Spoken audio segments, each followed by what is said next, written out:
जय जवान जय किसान, जय जवान जय किसान, शेतकऱ्याची कर्जमाफी झालीच पाहिजे। महाराष्ट्र के किसानों की संपूर्ण कर्ज माफ़ी होना चाहिए।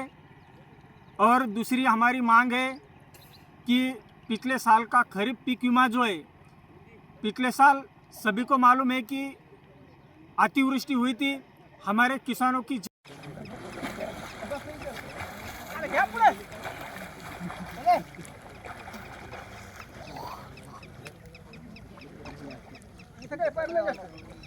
स्टार्ट।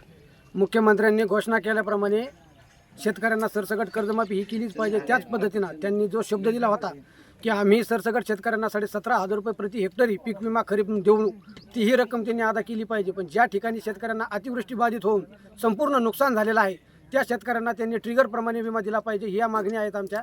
त्याच पद्धतीनं त्यांनी जे गाळ पेरा गेलेल्या शेतकऱ्यांना पूर परिस्थितीमध्ये शेतकऱ्यांना 47,000 रुपये हेक्टरी मदत जाहीर केली होती, तीही दिलीच पाहिजे।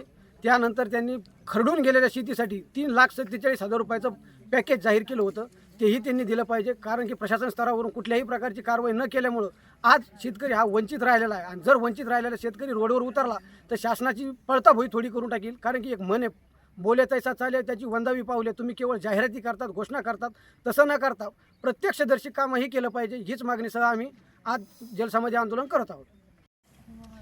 राज्य सरकारने जी महाराष्ट्रातील शेतकऱ्यासाठी 2 लाख रुपयाची कर्जमाफी दिलेली आहे, ही पूर्णतः फसवेगिरीची कर्जमाफी आहे। कारण की यापासून जवळपास महाराष्ट्रातले 80 ते 90% शेतकरी हे वंचित राहणार आहेत। आणि म्हणून जर राज्य सरकारला शेतकऱ्यांना खरोखरच कर्जमाफी द्यायची असेल तर केंद्राची मदत घेऊन या ठिकाणच्या शेतकऱ्यांना 2016 पासून ते 31 डिसेंबर 2025 पर्यंत जे शेतकरी थकीत आहेत त्या सर्व थकीत शेतकऱ्यांना एकदा मात्र कर्जमुक्त केलं पाहिजे। दुसरी आमची मागणी आहे की या जिल्ह्यातील शेतकऱ्यांना जवळपास 4.5 ते 5 लाख शेतकऱ्यांना खरीप 2025चा पीक विमा 8 महिन्यापूर्वी आमच्या शेतकऱ्याने भरलाय। आणि त्यानंतर अतिवृष्टी होऊन देखील आमचं होतं नव्हतं माल देखील यावेळी वाहून गेलेले आहेत, काही जळून गेले पाण्यामुळे। आणि आणखी देखील आमच्या शेतकऱ्याला 1 रुपया देखील त्या विम्याचा मोबदला मिळालेला नाही। आणि म्हणून आम्ही सर्व शेतकरी या ठिकाणी आज गोदावरी नदीच्या पात्रामध्ये जलसंबंधी आंदोलन हाती घेत आहोत। आणि जर सरकारने आमच्या आंदोलनाची दखल तात्काळ म्हणजे आज 4 वाजेपर्यंत जर घेतली नाही तर हे आंदोलन आम्ही कायमस्वरूपी या ठिकाणी मरेपर्यंत चालू ठेवू, मात्र मागे हटणार नाहीत, हीच आमची या ठिकाणी मागणी आहे।